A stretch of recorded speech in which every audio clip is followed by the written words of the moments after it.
Oi, you. It's time for another episode of Dorothy and the Dealer. Let's tune into the conversation.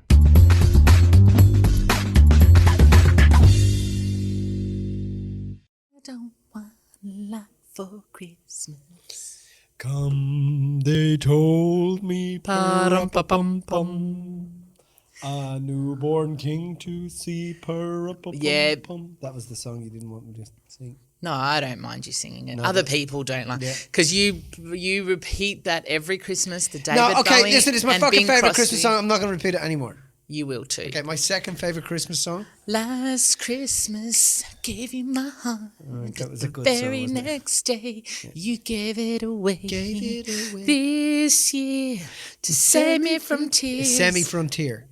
This year, Save me from the tears. semi-frontier. I'd It's not give it quite to the frontier. someone It's a smaller special. frontier. That's why it's called a semi-frontier. It's not quite the full frontier. It's not the lyrics. Yeah, that was a good song as well. Come on, give me another good Christmas song. I wish they all could be California. No, that's not a Christmas song, is it? No. Really? Okay, what about bum, bum, bum, aya, bum, bum, bum, aya, do, do, do, do, do, do, do, do, do, do, do, do, do, do, do, do. Oh no, that's not a Christmas song either. Oh my goodness. What was another one? Boney M. Boney M. I love Boney M. Boney M's Christmas. What I was like. What was it? Like the Mary's boy child, Jesus Christ was born on Christmas That Day. motherfucker could dance. Do you remember him? Man, he could Do, dance. do, do, do. I wonder if he's still Hark now, around. hear the angels sing. There you go. My contribution to the songs Do you remember- happens what at was the Christmas guy's name? time. Do you remember the guy's name? No? From Boney M. God, he could dance. My Like God. the river of Babylon. Where We I think they might have been came Christians as well. Actually, I need to get that on vinyl. That would be good on vinyl. Do you have a Christmas album that you listen to all of the time? That you used to? I know you love Christmas. You have your Christmas fucking tree love up. Christmas, mate. just I put it on up the on 1st of Wednesday and it's December. fucking February. You love. Have you got a particular Christmas album you always used to listen to? Or you always listen to? The reason I'm saying that is because I have one. Yeah, I do. Yeah. Go on. What's No, yours? I'm not going to say it. I have no idea why a you've bit just done embarrassing. that. It's a bit No, it's not. Tell Yeah, no, it is. It's just because I love her. me who. I'm just saying. I'm not saying anymore. It's a bit embarrassing. She's amazing. Okay, that's it. I'm just going to leave it at that. Continue on. Mariah Carey. Yes. I don't want everybody to know that I'm a fucking Mariah Carey fan. You're not a fan. You just like that song. I like that song too. The album. Mariah, have you listened to her Oh my Christmas album? goodness. No. Oh my God, it's so good. Is it? Is it really? No, it's fucking terrible. I actually don't mind the Mariah Carey song. We had a song, Anne Murray and Kenny Rogers had a Christmas album that we played on repeat when we were kids.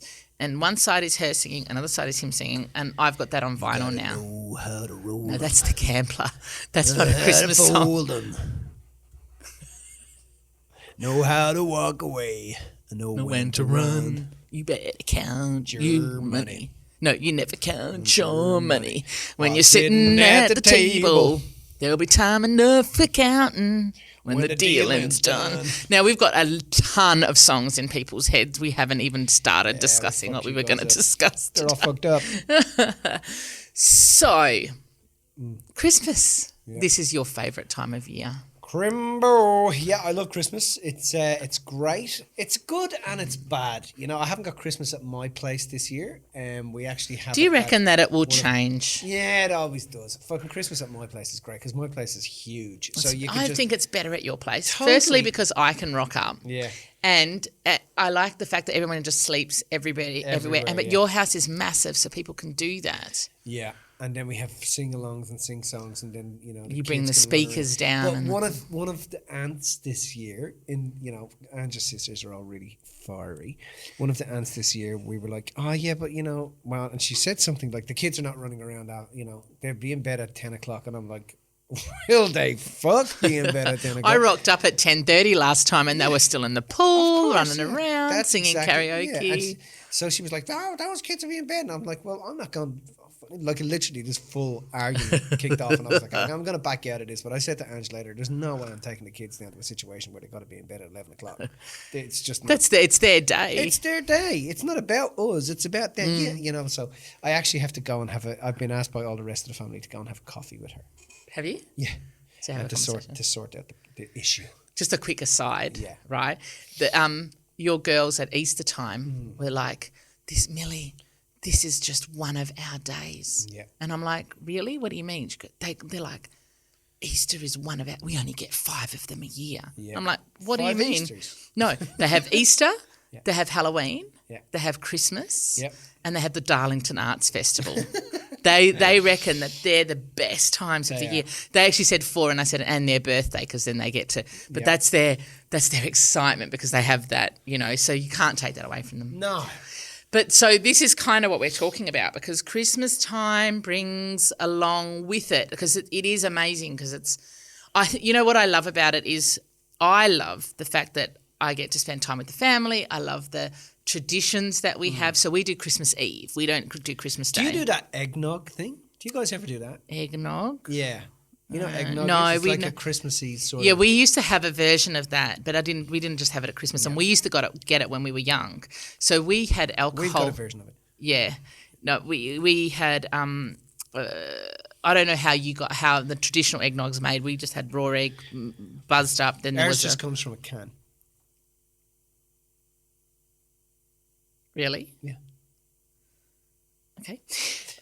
Anyway, so I don't never know whether you're telling me the truth or I'm whether telling you, you're it just just comes from a kissing. can. Our Okay. version of eggnog at Christmas comes from a can. Okay. Yeah. Like as in alcoholic. Yeah, it's a Guinness. It's a Guinness. That's our version of eggnog. Okay. Anyway, so we used to make eggnog. You're taking the piss now. Make eggnog, but it's not eggnog. It's like raw egg buzzed up, and then you have masala. Do you know masala? Like that Fortified spice? wine. It's fortified wine. Oh, masala. Masala, yeah, and then sugar.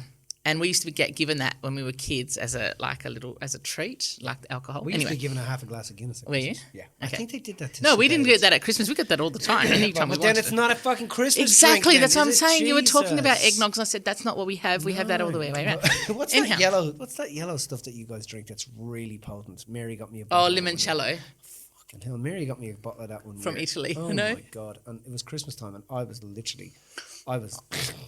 I had 2 glasses of that stuff, and I was like, "Whoa!" Very, very potent. But it's an interesting time around Crimbo because first thing is I think this Christmas week last year it was just disgusting because there was so many gifts brought to the kids. And I was like, they were just opening gifts and just dropping them on the ground And not being going to the grateful next for gift. them, And yeah. literally, at one point, there was a sweep up of wrapping paper in my house because there was wrapping paper everywhere.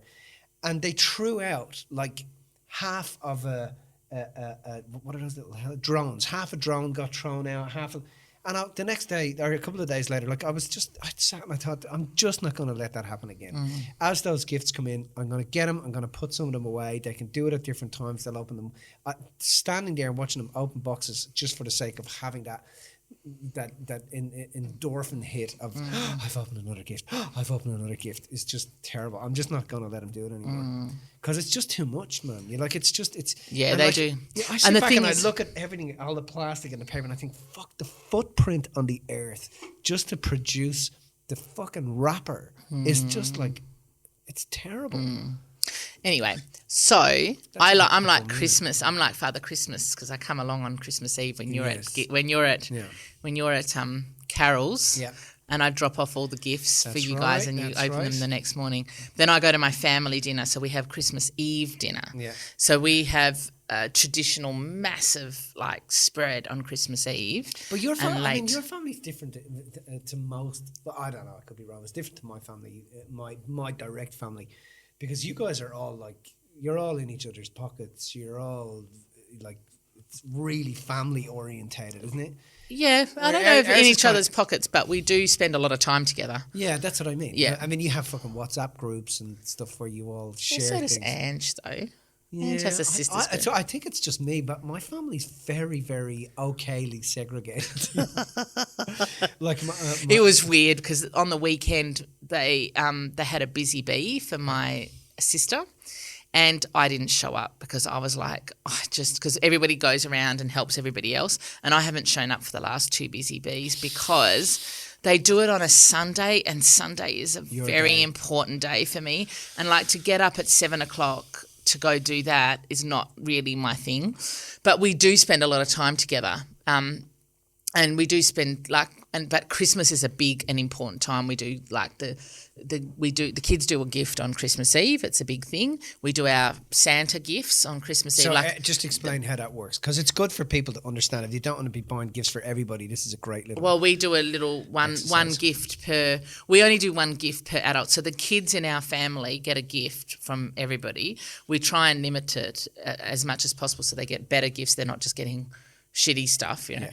But once they turn 18, they get one more year's grace, and then they turn into an adult. Right. And then everybody goes into a pool, and we spend X amount of money, and we just buy one gift for the person that we pick out of the hat. So does the person know who's buying a gift for you? Yeah, we do. So I know I'm buying this. Like I'll have to pick it out of the hat. Who are you buying for? No, we do it on Lena's birthday, which happens the day before Lexi's birthday, on the end of November. Right. So a month before, when we're all together for her birthday, we pick the names out of the hat, and we've got a month basically. We choose a gift, and we just. So sometimes people can suggest they want a surprise. Other times they say what they want. We've got a cash limit that we spend, and then we buy the gifts for the adults. So anyone over 19 is classed as an adult. So my nephew, it's his first Christmas this year because he's turned 19 this year. So he goes into the adult pool instead of the kid pool. Right. And then we do a Santa gift, and the Santa gift is the Secret Santa thing that we do on the game thing. So we do that as well, up to $20. So just explain how that game works. So the game is like you buy a gift for $20. So the kids have their own ones, but the adults all buy a gift maximum $20, and then you pick. I think it's called Bad Santa or something. So you pick a name out of a hat. The person whose name gets picked out of the hat goes and picks a present and opens it. The next person who picks a name out of a hat can decide that they prefer the present that has already been opened, or any present that's already been opened. If they want that present, they take that, and then they go and choose another present to open for the person who they've just taken the gift off. Okay. And then it just works like that until the last person. So the last person picked has the benefit because they can see all the open gifts, and they can pick anyone. We do that with the staff every year, and there's always a gift that is is very well sought after, and everyone's trying to get it. I bought my gift for the staff one in the middle of the year, something that was worth more money, but I got it for the amount that. Oh, really? Yes. So hopefully people like my gift. Yeah. They choose whoever gets it. Likes it. And can it go to a boy or a girl? It can go to anybody. Okay. Can you give us a hint? No. You won't like it. Will I not? No. What the you fuck don't did need you get it for? Because it's not about you. Anyway, so we do Christmas Eve, right? Yeah. And everyone comes along. Then Christmas Day is like one of my favourite days because in the morning there is so much peace and quiet. Nobody calls, other than the messages. Right. And I get that morning just to myself. It's like heavenly. My sister loves it as well because her kids go to their dads. Right. So everyone goes and does the in-laws, and then we come together as a family on Christmas night as well. Right. Then every year after that, which normally finishes about 9:30, 10, I'm up at your place. That's right. And then hang out there for like 3 days. No. You turn up at our place with 2 bags. Yes, I do. In each bag is mixers of alcohol. Yes, I've got lots of alcohol. And then you bring in shooter glasses.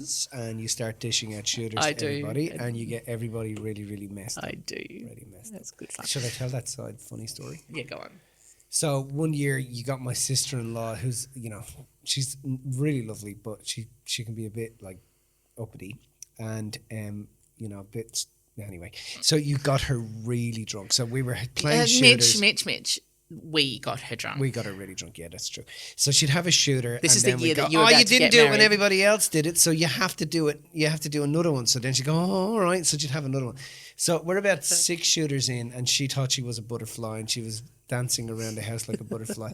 And then she kept getting more and more and more drunk, and we kept giving her more and more and more shooters.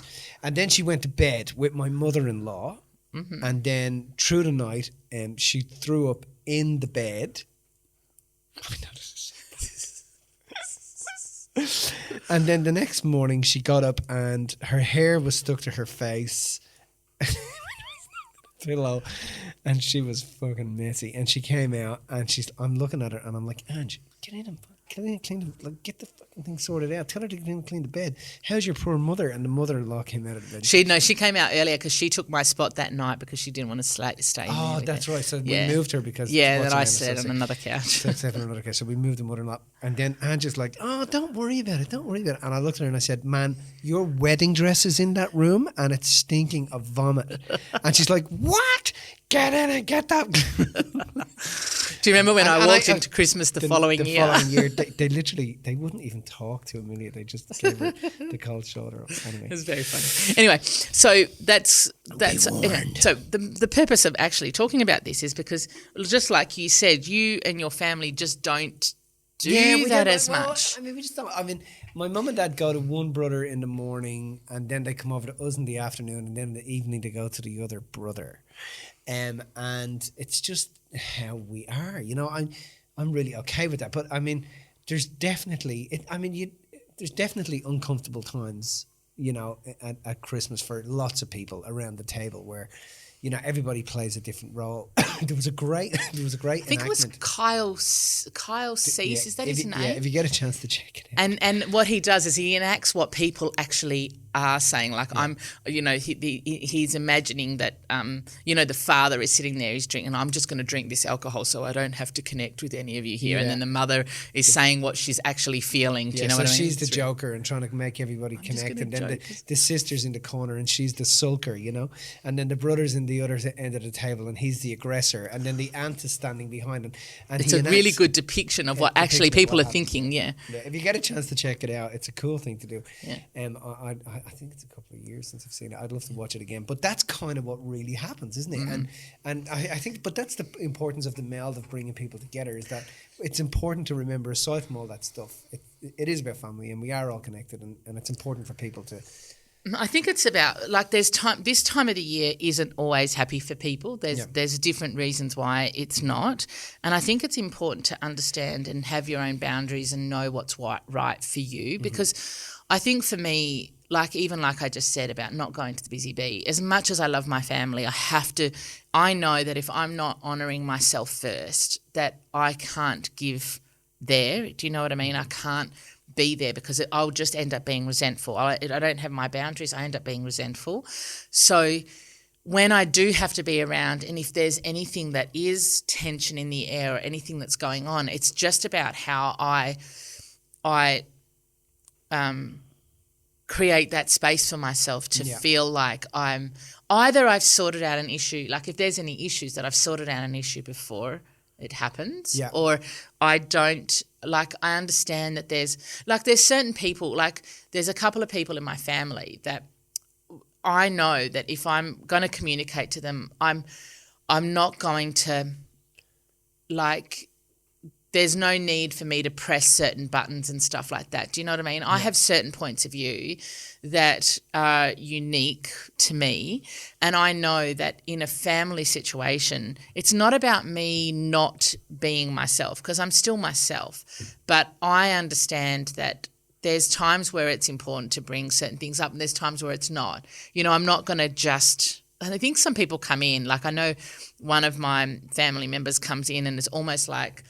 comes in almost for an argument or comes in to say something that's contradictory, do you know what I mean? Yeah. Instead of understanding that we all actually have our different points of views, and that's how, you know, because there's, as much as we love... That's how they get their kicks or their attention. Yeah, but that's also me as well, because every now and then, while I'm watching people enact or say things or whatever, sometimes I have to be a bit mindful about how I respond. So I've got like a couple, maybe 3 psychologists in the family. Have you? Yes.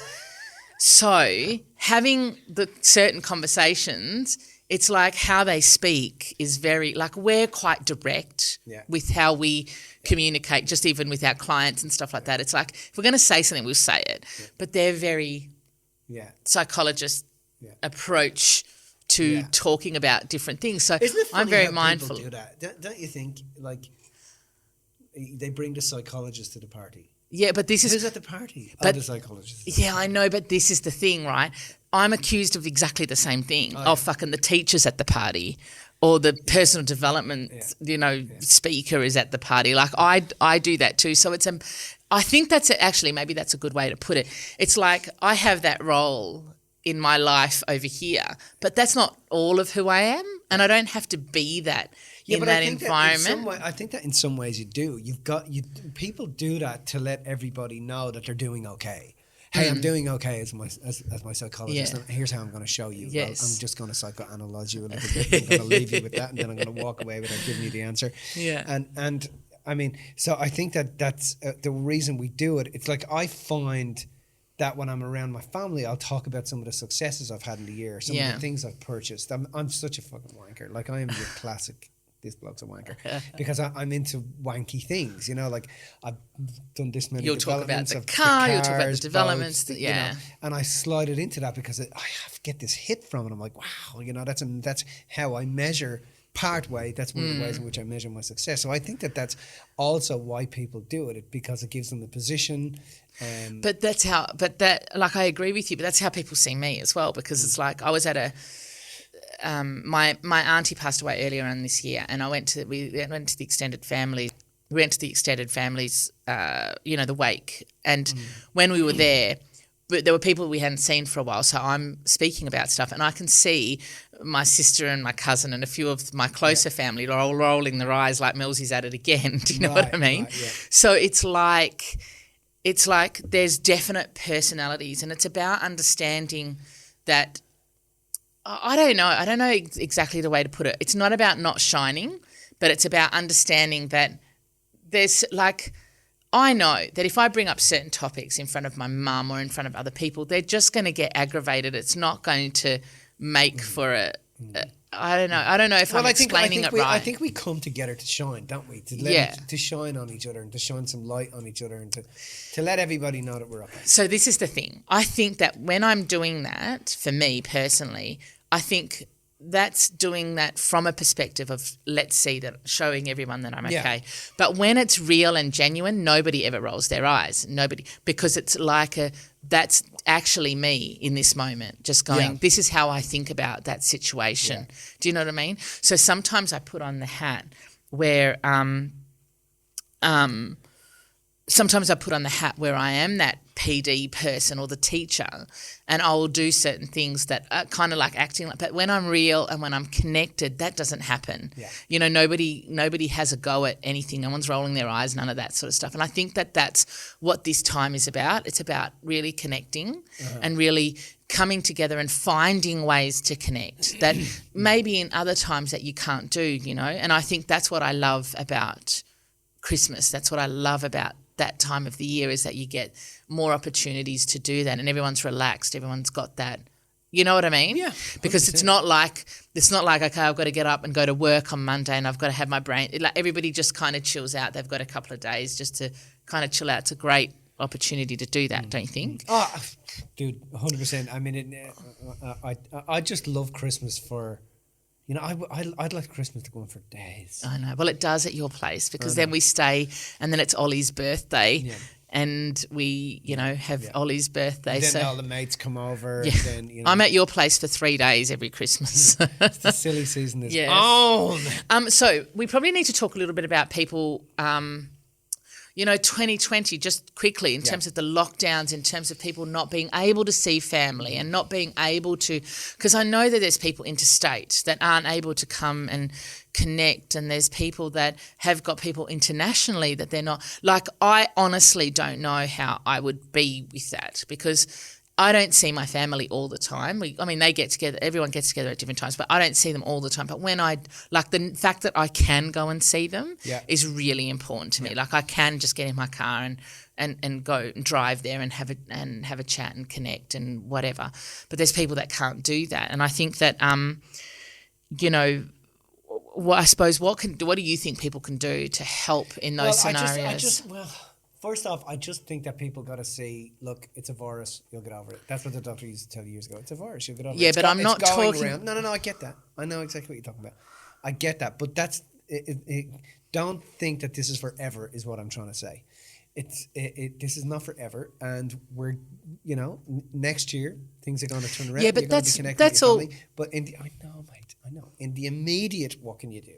Yeah, because this I Christmas, understand what that can you're you do? saying that, right? But if you were separated from Lexi and I Lola, get it. like that would be like, Mate, how would you I've deal? got mates that were separated for 7 months. I from know. their kids. I don't know and how I they was did fucking it. on the phone counselling these fuckers, Every day, I talking them know. off the ledge, off the fucking road. Yeah. So I know, I understand. But it's just about understanding that there's a deeper appreciation and level of communication that comes about when you're talking with them. When you're on the phone with them, you're connecting with them. You don't have to be in front of a person to tell them you love them. You don't have to be holding their hands and looking in their eyes to let them know that you love them and that they're appreciated and you miss them. I got a client whose wife is in South Africa with her 2 fucking kids. I know, and his fucking kids are away. Al He is was here, and he's a fucking great guy, and she's fucking lovely. But you have to understand that he was supposed to go out like a few weeks after, and it just got caught. And so it's just, but you can feel that Al appreciates and loves his kids and his family, and Michelle loves her husband, and you can feel it. So it's just we adapt. It's finding ways to connect And adapt the way you're connecting and do it in a way, and it makes that the words you're sharing are more, there's none of the trivia, there's none of the bullshit. It's like what you said, when you're really with someone. And The rest of it doesn't matter. And so I think it gets that out of the way, and it allows you to be in control of the part that should be experiencing that frivolous conversation, or and then that part that should be genuine, and letting them know how you're communicating. I mean, you have to understand, our level of communicating is evolving now at a really rapid rate. Anyway, we're evolving more now through technology than we are face to face. That's just fucking happening. Can I just say as well, just something that I've just thought about, we haven't travelled as much this year. I mean, obviously we did a shit ton of travelling at the beginning, like the first 3 months, of 2.5 months, and then nothing. But one of the biggest things you experience is being away from the kids, and as well, but it's different with kids, Yeah.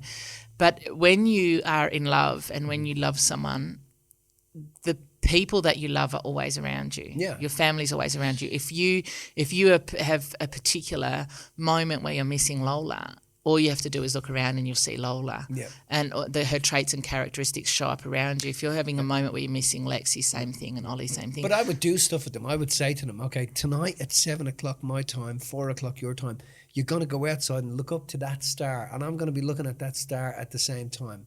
And let's communicate and tell each other how much we love each other through looking up at the stars. We're both looking at the same thing. So just little things like that allows you to connect. But also seeing it around you, because you can never be away from someone you love. It's conservation of energy. There's always the person that you love is always around just you. Just in another way, shape, or form. Correct. I don't want a lot for Merry Christmas, everybody. There's just one thing I need. Okay, that went bad. Really south. What really was quickly. Queen's one? Didn't Queen do one? Didn't Queen do a Christmas song? I don't know. Michael Bublé did a lot of Christmas He did. songs. I like Michael Bublé. Yeah. Him I can tolerate. The other word? You can't tolerate Mariah Carey. Oh my God. I like that song. Yeah. Didn't she go out with? I don't know. Anyway, okay. Merry Christmas, Mitchie. Merry Christmas. If you found this information inspiring, make sure you subscribe and tune in to the next Dorothy and the Dealer podcast.